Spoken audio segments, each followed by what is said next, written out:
Hi, I'm Vivian Ross Nivens, Community Relations Director for the Charlotte Housing Authority.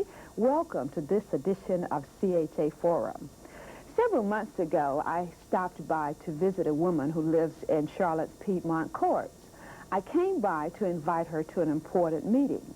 Well, while she realized that the meeting was important, she told me quite emphatically that she had something more important to do, that she had to take a class that very evening. I assumed right away, of course, that she was taking a course at Central Piedmont Community College or one of the other local universities. And I said, fine, we certainly understand the importance of that. Well, several weeks later, I stopped by, ran into this woman again, and she was sitting at a piano. She looked up at me and she said to me, "This is the class I'm taking, Community School of the Arts." There she sat, calling herself a senior citizen, as she always does, with Henry Bridges, learning how to play the piano. I was absolutely amazed and, of course, very excited about all of this. And I thought about Community School of the Arts as something that we might like to focus on CHA Forum. Thus, I'm delighted to share this wonderful, unique, exciting, interesting program with you. And I welcome as my guests today, Jean Wenner and Cece Stark from Community School of the Arts. Thank you so much for coming to be with me on this edition of CHA Forum. Good. Community School of the Arts is something that really over the past several years has kept me excited, not only because of the resident that I just mentioned at Piedmont Courts, but because over the years I've seen advertisements and photographs of children learning how to play the violin and performing and doing all kinds of wonderful things. How did this whole concept get started of Community School of the Arts? And Jean, I know you're new to this position, but give us a little bit of background. Well, you already mentioned the one individual that really has to be given credit for this even being there. That's Henry Bridges, yes, who is an extraordinary gentleman I've just really gotten to know recently, and extraordinary in the fact that some 20 years ago, when he was affiliated with First Presbyterian Church, he developed the concept of the community school. It became a reality, and it's been a reality since. And Henry has stayed involved with it all these many years, and particularly is excited about the Piedmont Courts project. And even before I took the position, I asked to go down and see what Henry was doing. It was amazing. He had one older parent at a computer, yeah, working on computer music. The individual you were talking about, the other parent was over practicing her piano, and so many things going on in that room. Was very, very exciting. So we all owe, we at the community school all owe all of that, really, to Henry Bridges. Right, and of course, if you've never met Henry, you've really missed an opportunity to talk to someone who is so enthusiastic about the arts and who truly understands how important the arts are to individuals. Henry even talks, I remember talking with him not too long ago, about the self-esteem that comes out of being a part of the creating and performing arts. Right. Now, Jean, we have to welcome you to Charlotte because you're really kind of new to our community. How did you become involved with Community School of the Arts, and tell us a little bit about your role? Well, I'm the new executive director, but I must admit I really was not at all familiar with Charlotte to begin with, yes, although, you know, I've been to North Carolina a number of times, not spending a great deal of time here, but not that familiar with the community school specifically, although I have been participating in the national organization that the school is part of. It's called the National Guild of Community Schools of the Arts. And Henry was one of the founding members of that, too. So he's played a very significant role. We're going to have to do just another show with Henry. In fact, that's another thing that, yes, I was going to talk about anyway, because, yes, he is really a unique individual that needs a show of his own. We're going to do just that. Good, we promise. But at any rate, back to your other question, is that I was an independent consultant in the arts, working with a number of different kinds of arts organizations up in Reston, Virginia, a suburb of Washington, D.C. And I was contacted about the position. I really didn't know it was available, and Schwab Carice here, who has brought people, yes, like Joe Golden and Michael Marsicano here, yes, contacted me, and we did the usual procedure. I came down a couple of times. It didn't take me very long to find out that this was really an extraordinary city to start with, yes, and an extraordinary school, because basically, and I think I've said this on a number of other occasions, if the community school did not have an outreach program which includes the Housing Authority's Piedmont courts, as well as with the Recreation Department, Neighborhood Arts, and a number of other after-school program with the schools, that would have been one of my first priorities to try to create, but I didn't have to create. So you found it already in place. It was already in place, along with the other part of what community school does, which we call the main school, where we provide private instruction, group instruction in all kinds of art areas, mostly music, and we have dance, ballet, and tap, and then we also have visual arts, which CC does there also. So we have a very unusual and outstanding program. I'm hoping that we can look at expanding it a great deal more, particularly in regard to other agencies in town like Spirit Square, who do some things similarly, but not quite the same, and particularly in relation to the public schools, who are finding it increasingly difficult to offer arts training and arts courses with the 6-period day and the crunch of math and science and everything else. Yes. So we hope that we're in a position where we can really play an even greater role in relationship to agencies in the city. Right. Is Community School of the Arts something that is unique, or is it emulated in other cities throughout our country? Community school here is unique in many ways. That's not to say that some of the programs that the community school has are not duplicated in other areas. What is unique about it is the breadth and diversity of the program. That's really what's unique. A good number of the community schools, some of them started really as conservatories of music, broadened out to include other areas, and then developed other kinds of outreach programs. Some of them don't do any outreach programs, but because they're serving a certain kind of need within that community. I think the Charlotte Community School of the Arts is unique in the fact that it is serving that broad population. It is not just a place where everybody has to come to. We reach out and try to work with other agencies all over the city and county. Right. So that is what makes this school so unique. Yes, because I guess when we think about children taking private dance lessons or private music lessons, we get kind of a socioeconomic picture, kind of a profile of that person.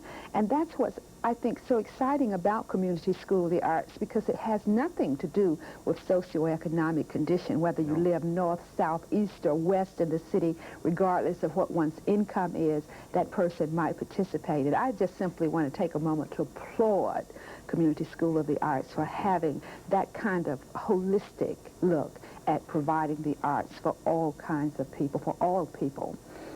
When we talk about Community School of the Arts, I see a multifaceted program, because I've seen the children playing the violins, and I've seen our senior citizens learning how to play the piano, and I've seen clothesline art exhibits even on the grounds of First Presbyterian Church. Cece, tell us a little bit about your role in Community School of the Arts. Well, as I said, I teach in the outreach program at Piedmont Courts, and I've been there 3 years, and I have an enrollment of approximately 48 kids. 24 of those children are the most gifted children, take art twice a week, which was made possible by American Express, some grant money donated by American Express. The kids are there in my classroom for an hour. Right now we're concentrating on the Harlem Renaissance. I have I have children in the Harlem Renaissance. I have some books here that really do not pertain to the Harlem Renaissance that the children did last year, but right now we're concentrating on Jacob Lawrence, which is an artist from the Harlem Renaissance, very well-known artist. And I think because, you know, it's interesting, I taught in the private schools and I taught in the public schools, and I feel like I found my niche here at Community School of the Arts. And I had a slide tray that I took to the private schools, and, you know, the children really just could not relate to some of Romare Bearden's images, and then I took it to the public school, and, you know, I started to hear, well, I didn't realize there were any black artists, and I have this work now at the Housing Project, and so many of the children are saying, you know, we had no idea there were so many black artists. You know, my family has had that experience. And, you know, there's a direct sort of correlation with the art in the children, and, you know, it seems to make sense. The art really serves as a tool for expression for the children. And also, you know, I realized that, you know, these art classes don't save lives, but I can stake my life on the fact that the children do walk out with a feeling of accomplishment, a feeling of self-worth, and because the atmosphere is not a traditional school setting, it's informal, and I think the best learning takes place in informal settings. You know, they walk away with some academic skills, just making these books. You know, they had to practice some reading and writing skills. Yes. And they also walk away with some social skills as well. Right.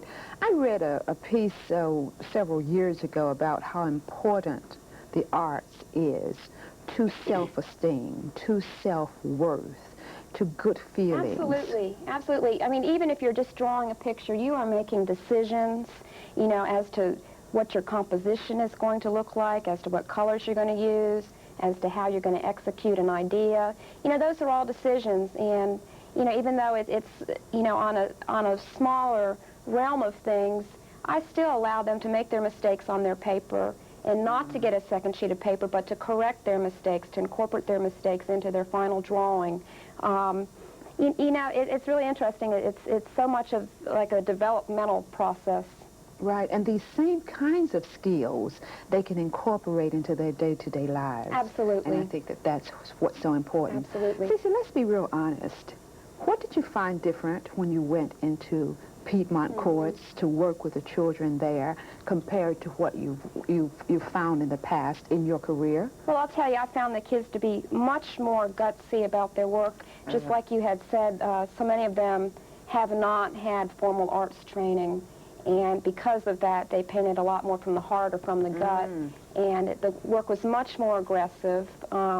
You know, there's images that you probably wouldn't see from children that are living in the Myers Park area. You know, different images. But I really appreciated that. It was raw work. Yes. And my own work tends to be like that, so I was immediately drawn towards that. Right. Do you have to put on your psychology hat at all there? Well, I think I just need to remember that, you know, these people are human beings and just treat them with self-respect as I would treat anybody else. Right. And, you know, there may be some unusual situations, but I had unusual situations at Charlotte Latin School, too, that I really didn't know how to deal with. Yes. So. And children are children. Absolutely. And are going to be children. Absolutely. I just in fact, I want to... Go ahead. That's all right. In fact, I want to say I don't think I've ever taught anywhere that I've been better received. I've made a point to get to know the children, but also their mothers and fathers and grandparents, and I make regular home visits, and I really feel as though I'm part of the community. I mean, everybody knows me, everybody speaks to me.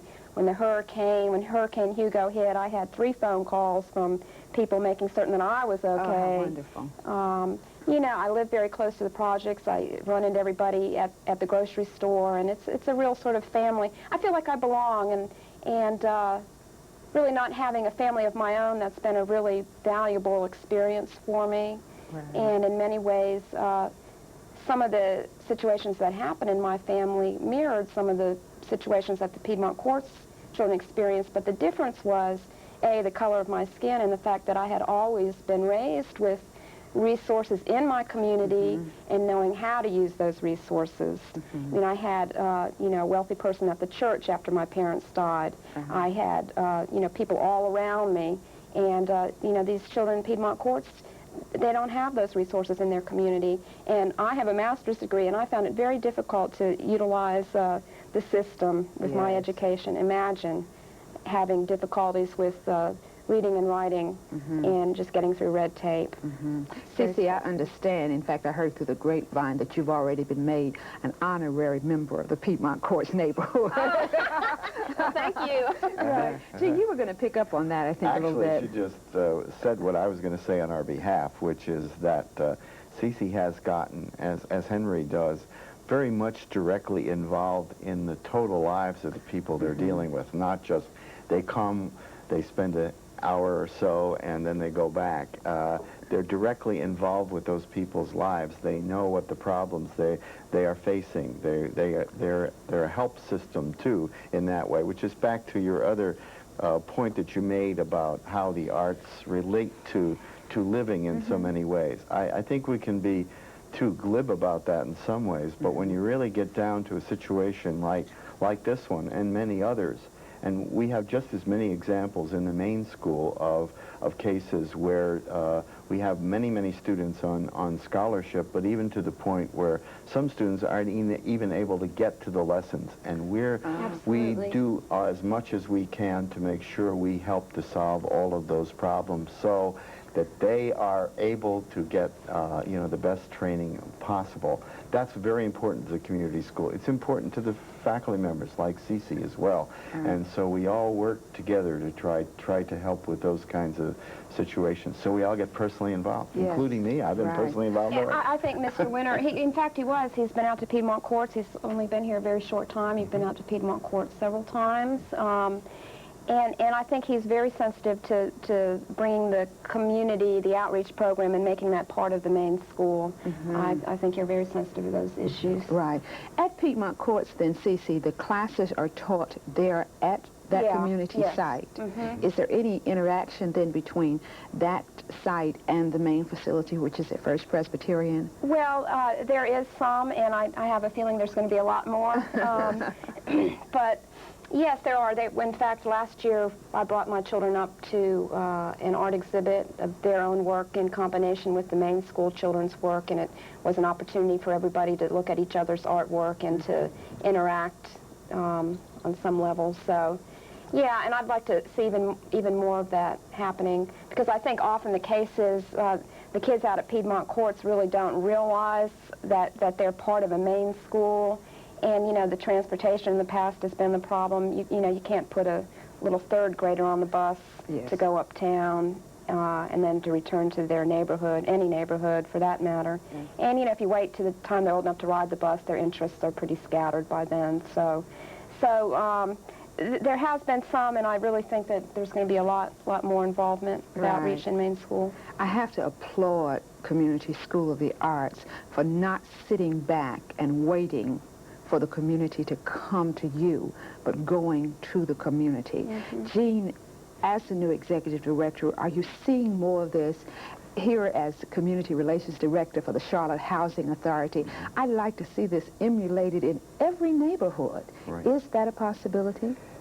In fact, I try to make it clear that it is my interest to look as much as we can for the kind of opportunities that make sense both for us and for various community agencies of all kinds.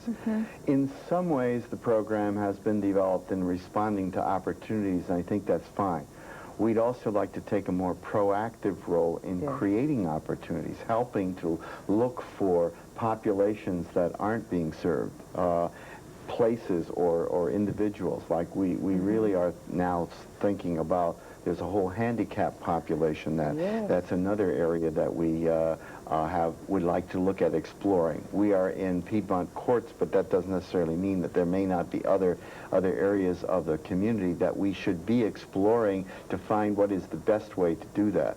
In addition to that, as Cece said, I have another concern is I do not like us to start things and then give children and adults these wonderful opportunities, and then because of programs that come and go, I don't need to tell you about that in city government, but programs that come and go, and then all of a sudden they've had 2 years of something and it's gone, so that we can begin to build connectors between those programs, the main school program, or other kinds of programs that are sort of midterm, that will take a student that really does want to pursue the arts more seriously and find avenues for them to work.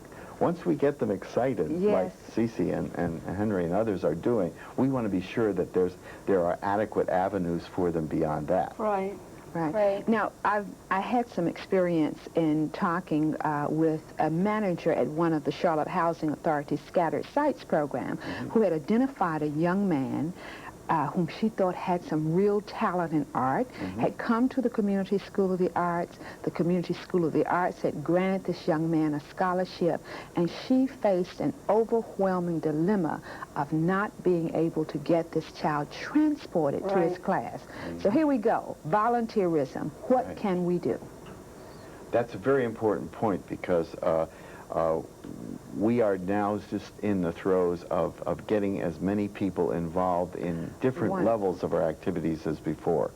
I have a concern about just glibly talking about volunteerism, because volunteerism can translate into good works, which is a little bit different. And some people were willing to volunteer only if it suits them. We have to develop a kind of a volunteer program that can really be responsive to specific needs. This is certainly one of them. It's one of those things we'd like to develop in cooperation with other agencies.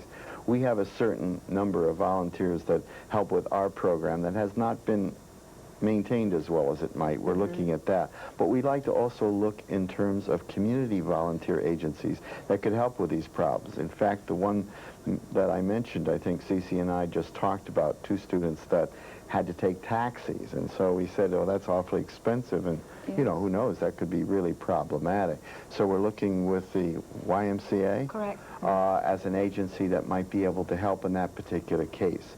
So the more of that kind of connector we can make, it helps everybody. It helps certainly it helps the young person or the adult. It helps the community school, but it also helps the agency itself, the community agency that can feel that they're doing something that's of importance. What about that whole concept of one volunteer, one child? Let's say that we have a student who's taking a class on Tuesday and Thursday. Can a Vivian Nivens say, I'll pick that child up, bring him to class, come back, drop him back at home? Is that the kind of volunteer that we're perhaps looking for? That's exactly the kind, because that's specific, and it also relates the volunteer to something or somebody, and that's where volunteers really are productive. When it's sort of, would you just sort of help stuff envelopes or things that we often ask volunteers to do, it's very impersonal. We'd like it to be much more personal than that. And sometimes, you know, I really look at it as a matter of education on both halves. I think frequently there's wealthy churches that want to help out in housing project situations, and you know, for example, let me give this example. Somebody from a wealthy church may want to take somebody from Piedmont Courts to the grocery store. Well, that's fine. They feel like they're doing something, and meantime, the woman at Piedmont Courts has grown dependent upon that ride. And I think rather than having such a sort of, to coin a psychological term, a codependent relationship, I think a much better tactic would be for somebody to go in and educate the people at the wealthy church, to explain the needs, and then that church member can go over and perhaps teach the person how to budget their money and take a taxi cab maybe once a month, and then just go to the corner store and fill up with eggs and bread and other staple products. It's really a matter of education on both behalves, and you know, these people over here mean to do well. They do, but it's really just not being familiar enough with the circumstances, and I think it's a matter of education of them. Yeah, and I certainly see you saying a holistic approach, that whole concept of not asking for a handout, but giving someone a hand of assistance. What about funding? Well, you know, when we look at the national picture in terms of the arts, and because I've been a long-time student of both performing and visual arts, I get a little concerned, Jean, about the arts. They seem to have taken a back seat. What are we doing locally? What are we going to do locally to assure that the same thing doesn't happen here that has happened in some cities where doors are actually closed to programs like Community School of the Arts? Right. There isn't any question that, and it isn't just the arts, all agencies of all kinds are feeling tremendous crush when it comes to funding, because the dollars that people are willing to give are diminishing, and the needs are expanding. I mean, it's a reality, and we all have to realize that. I think in regard to the arts, I think that we are just at the throes of a time when the government got involved through the National Endowment for the Arts, State Arts Council, Local Arts Council, the government has gotten really directly involved with funding the arts. And that was going along smoothly until all of a sudden the real bottom line question of should we be funding the arts raised its ugly head and threw in some very important questions. Fortunately, it really didn't create the kind of problem that the people in the arts field thought it might, which is the dissolution of agencies, the completely falling apart of government support. But it did make the point to the arts community, and here's the really important part, that they have to take some responsibility to show much more clearly what they do, why they do it, and why somebody should support it. It's not enough to simply say, here we are, an arts organization. Everyone loves the arts, so everyone should give their money to it. That, you know, those days are over, if they ever were there. If they ever were. I think it's even more so now. I think that there's no question about the fact that the united funding campaign of the Arts Council and its support of groups, I think, is significant in many ways. It is able to help more organizations to obtain the most difficult funding, which is operating funding, without, you know, themselves going out and beating the door, pounding on doors and writing proposals, etc. However, it's produced another effect, which is to some organizations that would be normally very successful with fundraising, it has made that a little more difficult. Fortunately, we're not in that category, but you know the agencies I'm talking about. But overall, I think that it is difficult to raise money for anything. Next level, it is even more difficult to raise money for the arts because in many people's minds, it is not a priority. So it's up to the arts community, it's up to us to make a better, to do a better job of convincing the community why the arts should be funded. Right. Community School of the Arts needs all of us. There's a place for all of us with the work of Community School of the Arts. How can we tie in very quickly, Cece, to what's going on in Piedmont Courts? Are there some needs that we can tie into as citizens? I'm not certain if I understand. Yes, as citizens, are there some things that we can do to help that program at Piedmont Courts? Well, I think just attending the art exhibits and, you know, volunteering for as far as rides are concerned. Right. Charlotte's Community School of the Arts. If you'd like more information about them, all you have to do is pick up the phone and give them a call. Making the difference in the lives of many, many people in our community is an organization of which we are all extremely proud. I want to thank both of you for coming to be my guests on CHA Forum. Keep up the good work. Thanks. Indeed so. That's CHA Forum for this edition. Join us again next time, and remember to call Community School of the Arts for more information.